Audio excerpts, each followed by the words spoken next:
বিসমিল্লাহির রহমানির রহিম। আসসালামু আলাইকুম। আমি ভিডিওটা শুরু করার আগে সকলকে অনুরোধ করব, আপনারা দয়া করে এই ভিডিওটা শেয়ার, লাইক অ্যান্ড সাবস্ক্রাইব করবেন, যাতে জনগণের মধ্যে এটা ছড়ায় যায়। তো আজকে আমি বলবো যে এই যে বর্তমানে বাংলাদেশ, ইন্ডিয়া, পাকিস্তানে যে প্রশাসন ব্যবস্থা, পুলিশি ব্যবস্থা, এগুলো ব্রিটিশরা এই দেশ ইন্ডিয়াকে, সারা ইন্ডিয়াকে দখলে রাখার জন্য, শোষণ করার জন্য জনগণকে এই ব্যবস্থাটা তারা দাঁড় করাইছিল। তারা একবারে পারে নাই, তারা কয়েকবার, 2-3বার চেষ্টা করে বিভিন্ন সময় আইন পরিবর্তন করে তারা এই শোষণের একটা প্রশাসনিক ব্যবস্থা, মানে এই civil administration, DC, SDO, SP, DIG, IG, পুলিশের থানা ব্যবস্থা, এগুলো তারা গড়ে তুলেছিল। এরা এই দেশের জনগণের মত নেয় নাই, কারণ এটা তারা করেছিল এই দেশকে পায়ের নিচে রাখার জন্য, তাদের শোষণ করার জন্য। এই ব্যবস্থা কিন্তু তাদের নিজ দেশ ইংল্যান্ডে ছিল না, এই ব্যবস্থা ছিল না, তাদের নিজের দেশে ছিল না, কারণ জনগণ এটা উড়াইয়া ফেলাই দিবে তাদের দেশ থেকে। তারা তো এটা করেছিল কলোনিতে। তো এখন এটাই আমরা ধারাবাহিকভাবে চালাইতেছি এখনো, সেই ব্যবস্থা। তো এই ব্যবস্থাটা তো সংস্কার না, সংশোধন না, এটা সম্পূর্ণ উগড়ায় ফালাই দিতে হবে। এটা কোনো সভ্য দেশ এবং কোনো ভালো দেশে নাই, আমাদের দেশে নাই। আমি যে কথাগুলো বলছি, এগুলো আমি এই দেশে কত বছর, 26 বছর ধরে বাস করার পরে এদের ভিতর থেকে কাজকাম করে, ট্যাক্স দিয়ে ভিতর থেকে আমি দেখতেছি। ফলে আমি আমার এই দেশের সভ্য দেশ, যেখানে সকলে মিলে ভালোভাবে থাকে, সকলে, একদম ভূমিহীন লোকটা, গরিব লোকটা, সকলে মিলে ভালো থাকে, এই ব্যবস্থার মধ্যে থেকে আমার যে অভিজ্ঞতা, সে অভিজ্ঞতার আলোকে আমি আপনাদের বলতেছি। তো আপনাদের ভালো দেশ, সকলে মিলে ভালো থাকা, খাওয়া, চিকিৎসা, সব ছেলেপেলের লেখাপড়া, সব ভালো থাকার ব্যবস্থার কথা বলছি। তো এটাকে এই যে বর্তমানে যে আইজি, পুলিশের অধীনে ডিআইজি, এসপি এবং থানা, এগুলি ব্রিটিশরা করেছিল। আইজি সাহেব থাকতেন ভাইস রয়ের অধীনে, সে আইজিকে বইলা দিতেন, দেশ সেইভাবে পিটাইয়া মাইরা সোজা করত। পিছনে ছিল মিলিটারি, আর ছিল সিভিল অ্যাডমিনিস্ট্রেশন, যেটা নাকি প্রথম করাই হয়েছিল খাজনা তোলার জন্য জনগণের কাছ থেকে, ব্রিটিশরা করেছিল সেটা। তার অধীনে ক্যাবিনেট সেক্রেটারিরা ছিল, তার অধীনে এই যে জয়েন্ট সেক্রেটারি, অমুক সেক্রেটারি, ফিল্ডে ছিল কমিশনার, ডেপুটি কমিশনার, এসডিও, এগুলো মিলা। এরাও ছিল ডিস্ট্রিক্ট জাজ, এরা ছিল ডিস্ট্রিক্ট ম্যাজিস্ট্রেট, এরা ছিল সাব ডিভিশনাল ম্যাজিস্ট্রেট। এরাই লোকজনের বিচার করতো, ট্রেনার ধরে নিয়ে আসতো, অত্যাচার জুলুম করতো। সেই ব্যবস্থাই তো বাংলাদেশে আছে। এই ব্যবস্থাটাকে উগড়ে ফেলাই দিতে হবে, এটা পরিবর্তন করতে হবে, নতুনভাবে দেশ গঠন করতে হবে, এবং দেশের নতুন রাজনৈতিক এবং সব প্রশাসনিক ব্যবস্থা, যে সবগুলো, এবং পুলিশি ব্যবস্থা, সবগুলো গড়ে তুলতে হবে। তো এইটা সংস্কার না। তারেক রহমান সাহেব, আপনি যে ইংল্যান্ডে আছেন, আপনি তো ওখানে বাস করেন না, ওখানে জনগণের জীবন কিভাবে চলে আপনি সেটা বুঝেন নাই। আপনি ওখানে আছেন পলিটিক্যাল রিফিউজি হিসাবে, পলিটিক্যাল অ্যাসাইলামে হিসাবে, বলে আপনি তো জানেন না বিষয়টা। আপনি ওখানে ভিতরে বাস করেন, অন্যরকম পরিস্থিতি ওরা। তো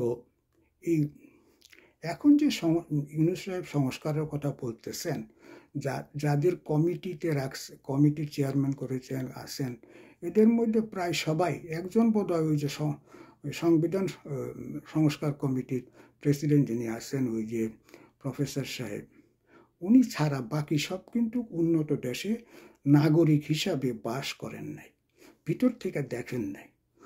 আমিও বিদেশে গিয়েছিলাম, ওই নেদারল্যান্ডে গভর্নমেন্ট পাঠিয়েছিল পড়াশোনা করতে। পড়াশোনা করে আসলে ভিতর থেকে দেখা যায় না। যারা আসেন এই দেশে একটা ডিগ্রি করার জন্য ভিতর থেকে দেখতে পান না আপনারা। আমি ভিতর থেকে দেখেছি, এই অভিজ্ঞতা আপনাদের কাছে বলতেছি। আপনারা সংস্কার করে কোথায় নেবেন দেশটারে, কীরকম নেবেন এটা তো আমি জানি, আমি দেখতেছি এই দেশের ভিতর থেকে সমাজটা দেশটা। ফলে আপনারা দেখেন নাই। আর সংস্কার কমিটির লোকেরা যারা আছেন, আমি আপনাদের প্রত্যেকের প্রতি শ্রদ্ধা রেখে বলছি, আপনারা বাংলাদেশের জনগণের মত নিতেছেন। বাংলাদেশের জনমত ঠিক আছে, আপনারা নেন, জনগণ কি চায়, কিন্তু জনগণ তো সেই জিনিসটা, একটা সভ্য সমাজ কিভাবে চলে, একটা সভ্য সমাজ, ভালো সমাজ কিভাবে চলে, সেটা তো জনগণ জানে না।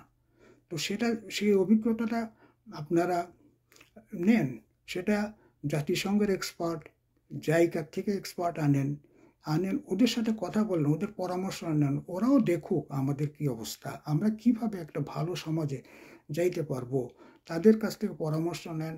আপনারা ওটা নিয়েছেন, দেশের মত নিয়েছেন, ওদের সাথে ইন্টারাক্ট করেন, একটা ভালো ব্যবস্থায় যেতে পারবেন।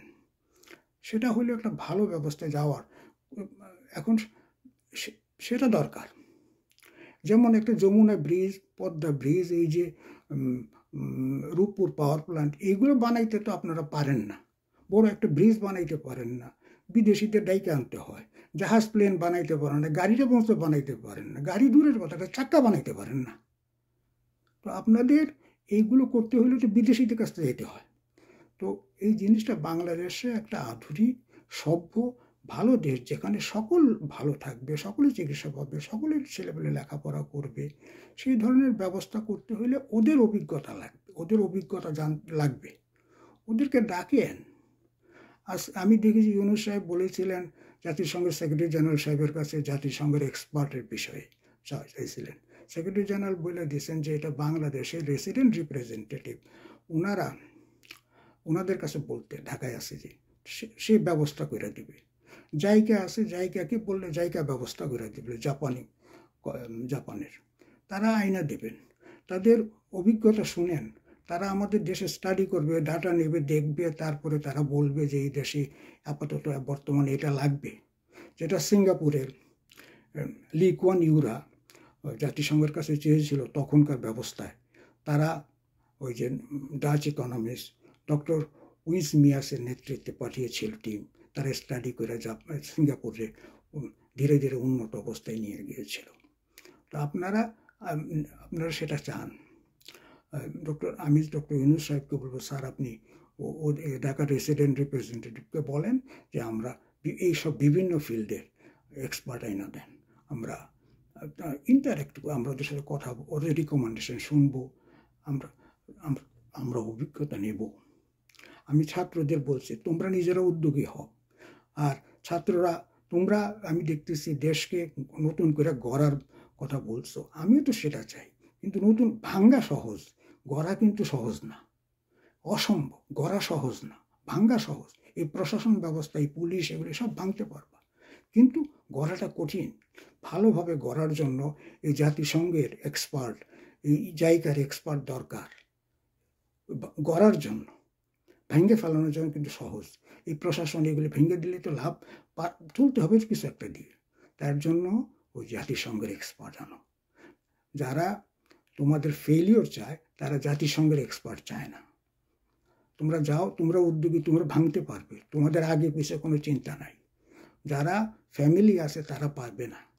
তোমরা এই যে গুলির সামনে তোমরা জীবন দিয়েছো বিজয়গত আন্দোলনে, কারণ তোমাদের বাপ মার কথা চিন্তা করতে হয় না।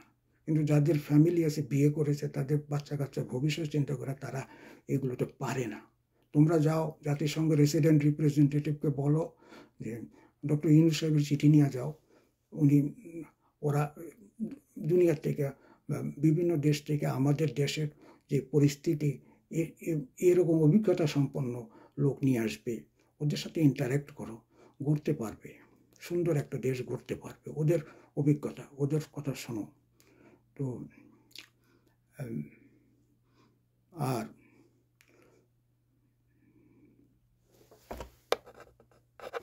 আমি দেখেছিলাম ইফতেখারুজ্জামান সাহেব, যে দুর্নীতি দমন সংস্কার কমিশনের চেয়ারম্যান, উনি যে ভলকার ট্যুর কাটছিলেন ঢাকায়, তার কাছে জাতিসংঘের সাহায্যের কথা বলেছিলেন, এবং ভলকার ট্যুর বলেছিল ওনাকে যে আমরা জাতিসংঘের এক্সপার্ট দিয়ে তোমাদের সাহায্য করব। তো এটা একটা ভালো পদক্ষেপ। শুধু সংস্কার করলেই হবে না, দেশটাকে শিল্পায়ন করে, কলকারখানা করে উন্নয়ন করা এবং দেশটাকে ভালো চালানোর জন্য সৎ প্রশাসন, সৎ পুলিশ, সব লাগবে। আমি গত ভিডিওতে লি কুয়ান ইউ সিঙ্গাপুরের তার ফিলিপাইন সম্পর্কে অ্যাসেসমেন্টের একটা ভিডিও দিয়েছি। তো আমি সকলকে বলবো আপনার দেখেন ওখানে। সেই লি কুয়ান ইউ বলতেছেন যে 1950 সালের দিকে এই সাউথ ইস্ট এশিয়ার মধ্যে এই ফিলিপাইন ছিল সবচেয়ে উন্নত, এবং কিন্তু ফিলিপাইন আর এখন সবচেয়ে পিছনে পড়ে আছে, যেখানে অন্যেরা আগায় গেছে অনেক। কোরিয়া, চায়না, সিঙ্গাপুর, থাইল্যান্ড এরা আগায় গেছে, কিন্তু ও আর আগাইতে পারে নাই। কারণ হিসাবে লি কুয়ান ইউ ওই ভিডিওতে বলতেছে যে দুর্নীতিটা হলো তাদের মূল কারণ, আর ভুল রাজনীতি করে জনগণ। ওই যে আমার দেশে ভুল রাজনীতি, মরা নেতার নামে স্লোগান দিয়ে এগুলি লুটপাট করে, এগুলি বিভিন্ন রকম সুবিধা আদায় করে। তো ফলে এই ভুল রাজনীতির জন্য ফিলিপাইন আগাইতে পারে নাই। আর এই দুর্নীতির জন্য বাংলাদেশের দুর্নীতি যে কি রকম দুর্নীতিও না, যে যেমনে পারে লুট করে নিয়ে যাচ্ছে। গত হাসিনা প্রশাসন এটা খুলে দিয়েছে, ওর দলের লোকদের, ওর নিজের লোকদের নিয়ে যাও, চুরি মানে লয়ে যাও সব, আর সব সেনাবাহিনী সদস্যরা সাহায্য করেছে। ফলে এটাকে দুর্নীতি মুক্ত করা এত সহজ না, এটা একটা পাগলামি দুর্নীতি ঘোরা চালু হয়েছে। তবে আমি ছাত্রদের দিকে বলবো, তোমরা পারবে এটা। তো তোমাদের তো আর ফ্যামিলি নাই, আগে পিছিয়ে চিন্তা নেই, তোমরা পারবে। তো তোমরা লাঠি নিয়ে দাঁড়িয়েও আছো, পারবে। তো সেটার জন্য তোমাদের গড়ার জন্য তোমাদের যে পথ দেখাই দিবে, সে পথ দেখাবে ইউএন এক্সপার্ট, বাইরের এক্সপার্টরা, যে তোমরা এইভাবে আগাও। ফলে তোমরা এই দুর্নীতি দূর করার জন্য রেডিক্যাল চেঞ্জের যেগুলো দরকার সেগুলো তোমরা করতে পারবে, এবং তোমরা করো রেডিক্যাল চেঞ্জ। এটা জাতিসংঘের এক্সপার্ট দিয়ে সাহায্য নিয়ে তুমি এগুলো তোমরা করো, এটাই দরকার এখন। তো আজকে আমি এই পর্যন্তই আমার বক্তব্য। তো আপনারা সকলেই ভালো থাকবেন। আল্লাহ হাফেজ। আমি দেশের জন্য বলতেছি, আমি আমার এখানে যে আমি যে উন্নত দেশ কানাডায় থাকি, এর ভিতর থেকে এরা কীভাবে চলে, সভ্য লোকের আচরণ কিভাবে হয়, সেগুলো আমি বলতেছি। আমি আমার জনগণের যেন ভালো থাকে, যে লোক ভালো, আমি সে কথা বলছি। আমার নিজের এখানে আর কোনো স্বার্থ নেই। তো আপনারা সকলে ভালো থাকবেন। আল্লাহ হাফেজ।